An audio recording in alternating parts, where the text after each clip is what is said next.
I was in a coaching session recently, and my client said something that stopped me in my tracks. She said, "I realize I have a choice, whether or not to be offended." That might sound small, but it's everything. Because for years, she'd get triggered when senior men questioned her, interrupted her, or pushed back on her ideas. She'd leave those meetings fuming, feeling unseen, disrespected, or less than. And yet, this time she paused. Instead of reacting, she realized, I have a choice. When she said it, I could feel the power in her voice. It wasn't defensive. It was clear. It was grounded. And it reminded me, choice is where freedom begins.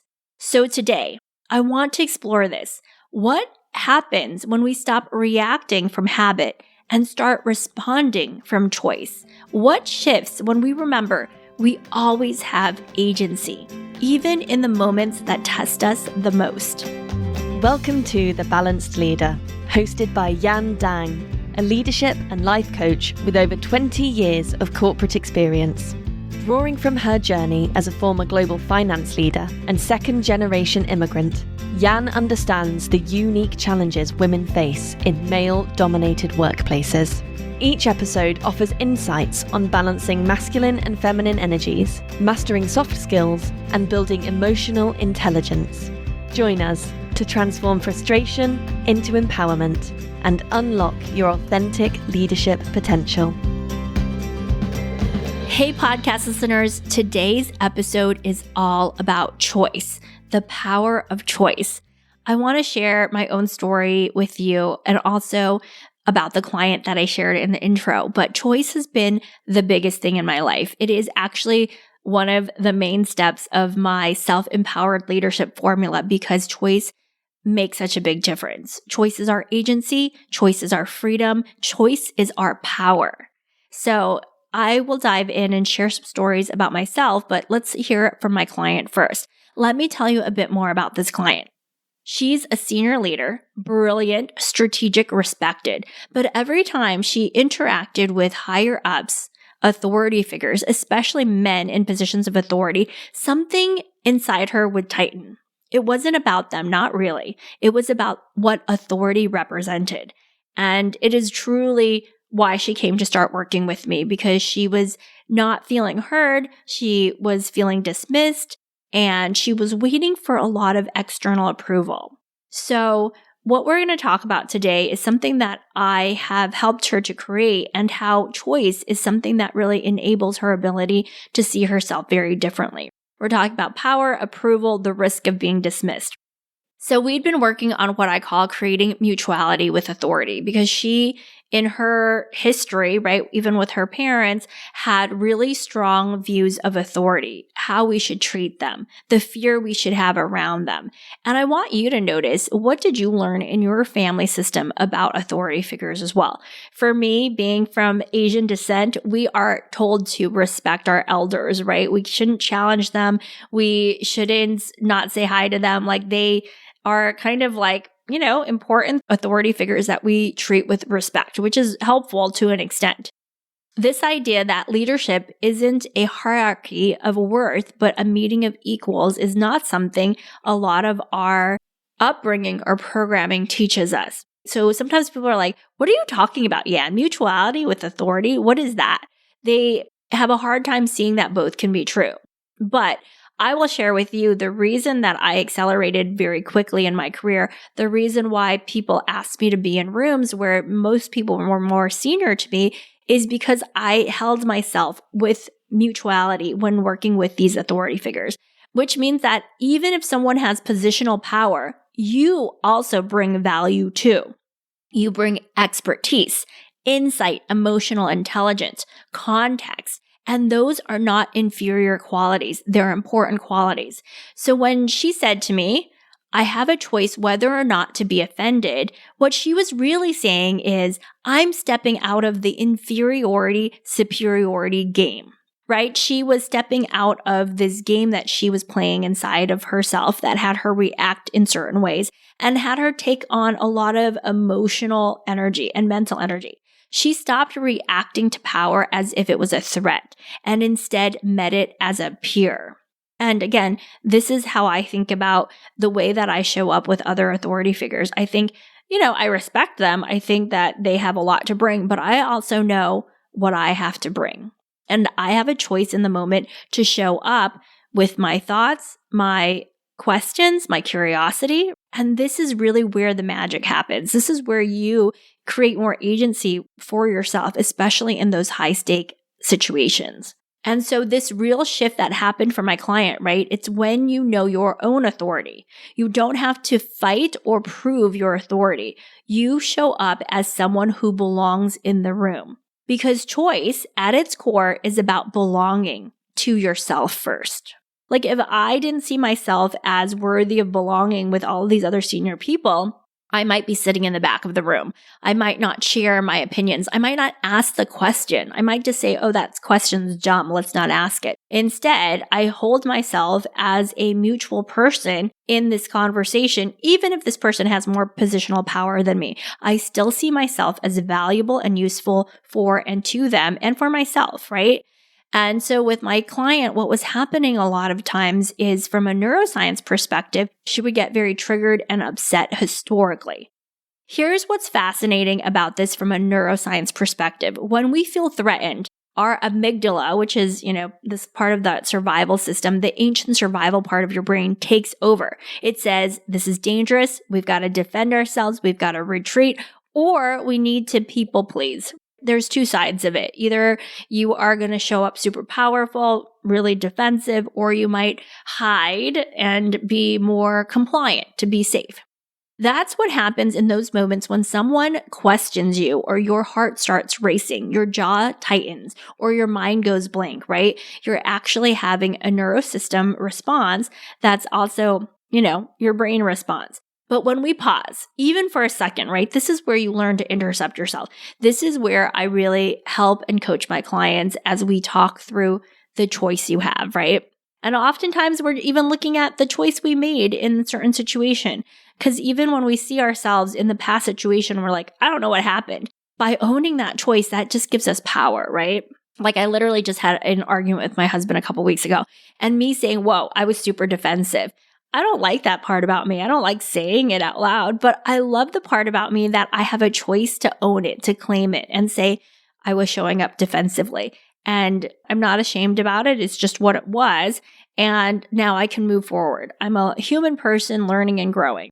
And that part of us are ourselves allowing ourselves to make that choice, to own our choices, right? We activate the prefrontal cortex. That part of our brain that brings us back to reasoning, creativity, emotional regulation. If you've ever come to any of my masterclass, which if you haven't, I'd love to have you there, I always start off with this brain piece because it's so important. We have a part of our brain that is all geared for survival. It's always looking out for threats. Then we have this executive functioning part of our brain that is all about expansion. It's about taking calculated risk. It's about doing uncomfortable things to expand, to grow, to speak up, to be heard in a room full of men, to, move across the country, to sign up for a marathon because you know you were meant for more. That's the prefrontal cortex. Have you ever walked out of a meeting thinking, why didn't they hear me? You prepared. You had the best ideas, but somehow they landed flat. Here's the truth. It's not because you're not smart enough or experienced enough. It's because your brilliance is too subtle to command the room. That's exactly why I created Undeniable Presence, my free live masterclass for high-achieving women in male-dominated spaces. In just 1 hour, I'll teach you the 3-step framework to lead with command, without becoming louder or someone you're not. You'll learn how to own your inner authority, communicate with clarity, and shift into leadership that others can't ignore. Join me live on November 20th at 12 p.m. Eastern. Seats are limited because this will be an intimate, interactive training. Head to the link in the show notes to claim your spot and take your leadership from capable to undeniable. And here's the truth. Choice doesn't guarantee the outcome you want. This is just true. Just because we make a choice doesn't mean that it guarantees the outcome of what happens. You can't always predict how someone else will respond, but you can always decide who you'll be in that moment. And that changes everything. So you might not control the outcome, but you control the experience of yourself in it. And that's power. You being able to say, wow, do I want to make this decision? Just like my client, right? Do I want to be offended in this moment? Is being offended by what this person is asking me going to serve me? Hey, sometimes it could be yes, I'm offended, I'm going to share it. And sometimes it could be no. And these are choices and it's awareness. But the fact that you know you have a choice about this helps you to feel more empowered, to feel like you have power. You can choose. Sometimes my husband will say something to me and I'm like, whoa, I'm offended. Or I could say, instead of being offended, which might be my gut reaction, I might say, tell me more about this. I'm hearing this, X, Y, and Z. I'm hearing you judge me for the way that we're parenting our child. That might be a question, right? So instead of making that choice to be offended, I'm actually asking a question to get more data. So instead of reacting to what I thought I heard, I'm actually clarifying. And there is power in that clarification. There's power for me. I pause. I calm myself down. I'm not in that survival mode that is going to cause me to have like a bigger fight with my husband. I'm asking for clarity. I'm having him pause so that he can explain to me clearly what he actually means. And then that pause allows us to have a deeper level conversation, one where we're more grounded, one where I feel like, oh, my prefrontal cortex is more online. I'm not feeling like defensive. I'm more feeling curious and open to the possibilities. And this is the same thing that my client noticed. She was like, the finance leader is always asking me these questions, but I noticed, this time when she was talking to him, she was like, they were good questions. I paused instead of getting offended, which was her like reaction, her go-to emotional reaction. She actually said, these are great questions. And instead of feeling shame for not knowing them, because this was her historical pattern as well, she said, I can make a choice. I can make a choice to not feel ashamed for not knowing the answer and instead say, hey, I'm going to go find out the answer and get back to you.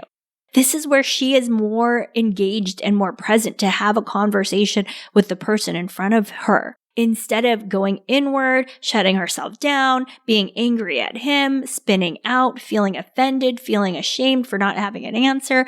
This is where that spin out doesn't serve us. Instead, she's showing up as a powerful leader in the moment, accepting of what is happening, asking questions, informing herself, not so quick to go to that survival brain. And this is power, people. This is so important. So now I want to be real about this, right? Choice doesn't always feel available. I get it. Sometimes you're like, I didn't have a choice, especially when you spent years adapting to systems that reward conformity, silence, or abandonment. Especially for women, we have been taught to be nice, to abandon ourselves in certain ways, to put other people's emotions ahead of our own. And so we may be reacting to some of that programming.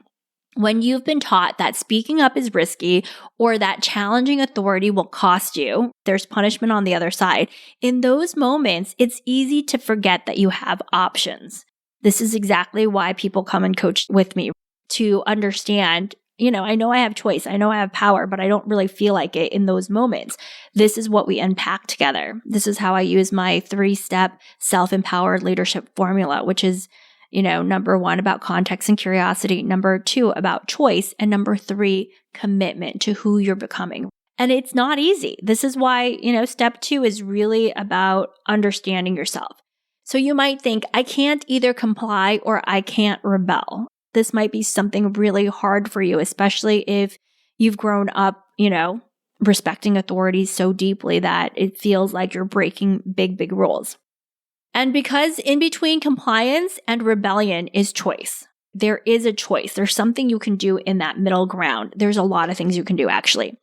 And choice is quieter, but infinitely more powerful than just complying or rebelling. It's the decision to see a failure as data instead of a verdict, right?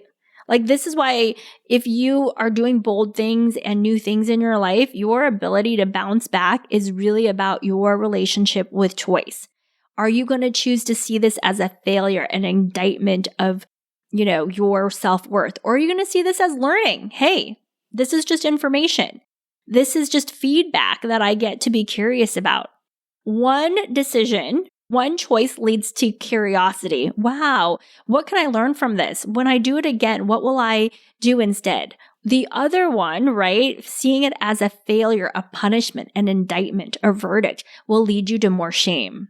And when you're in shame, you're going to make more choices that are more in that survival brain instead of curiosity. When you're in curiosity, your prefrontal cortex is blinking with lights. It's, trying to connect a lot of things. It's trying to solve things. But if you're in that shame and that heavy emotion of sadness and guilt and the thought of not surviving, your brain's not going to give you the really complex, resourceful, advanced thinking that prefrontal cortex will do. So every time you make a choice, you rewire your leadership identity. If you choose curiosity more and more and you don't go to that reactiveness, then you create an expansiveness in your leadership identity. You're teaching your nervous system that you're safe to lead, even when it feels uncertain. It's saying, it's okay. This uncertainty, these emotions I have, they're okay. I can still choose. I can still make a choice. So if you're listening and thinking, but I don't always feel like I have a choice, that's okay. Start small. Notice your next reaction. A tone that irritates you, an email that stings, a moment of doubt, and ask yourself, what choices do I actually have right now in this moment? You'll be surprised by the space that opens up. I want to leave you with something practical, a little reflection I call the choice inventory. If you're journaling or you're just reflecting on your commute, try this. Where in your life or leadership do you currently feel powerless or reactive? What story are you telling yourself about the situation? And is it true? What would it look like to reclaim even 1% more choice there? What choice aligns with your growth, not your fear? I want you to hear this. You may not always love the options available to you, but the moment you remember that you have them, you're already free. Because choice creates movement, and movement creates momentum, and momentum creates transformation. Every time you remember you have a choice, you become safer, steadier, more grounded as a leader. You stop outsourcing your peace to other people's emotional reactions. You stop performing for approval. You stop shrinking when challenged, and you start showing others, consciously or not, that they have a choice too. That's how cultures shift, not from control, but from consciousness. So the next time something triggers you, pause, take a breath, and remind yourself, I have a choice. Because that moment right there is where power begins. Not the power to control, but the power to choose who you'll be.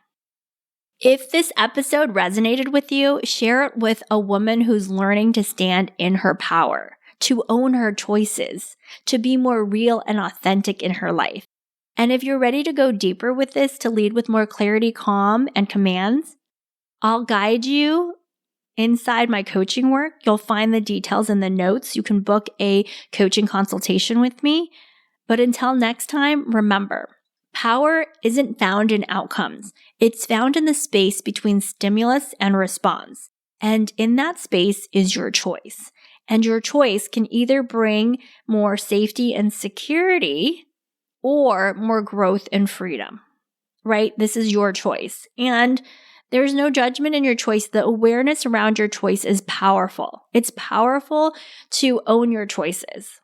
Just like I said, it's powerful for me to own when I'm defensive with my husband. But at least I own that choice. I know it's mine. I have the agency. And it's super empowering when I say, I'm not going to show up defensively this time. I'm going to pause. I get to choose something else. I'm not going to shame myself. I'm learning here too. All right, go out, make powerful choices, be aware of your choices, have some fun with this. It's not that heavy. The more you're curious about yourself, the more that prefrontal cortex is going to come out and play and show you how brilliant and the genius that's inside of you already. And of course, the power. All right, have a great and beautiful week ahead. I'll see you soon. Thank you for being a part of the Balanced Leader community. We hope you found today's episode inspiring and actionable. For more resources and to connect with Jan, visit us at aspire-coaching.co. Until next time, keep leading with confidence and purpose.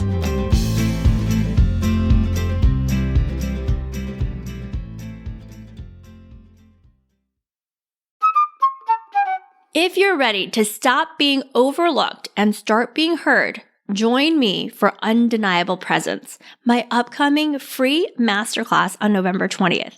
You'll learn my 3-step proven formula to lead with confidence, clarity, and command. No more over-explaining, no more holding back. This is for high-achieving women ready to step into their next level of influence in rooms that weren't built for them. It's time to stop performing and start leading from your power. Click the link in the show notes to save your seat. I can't wait to see you there.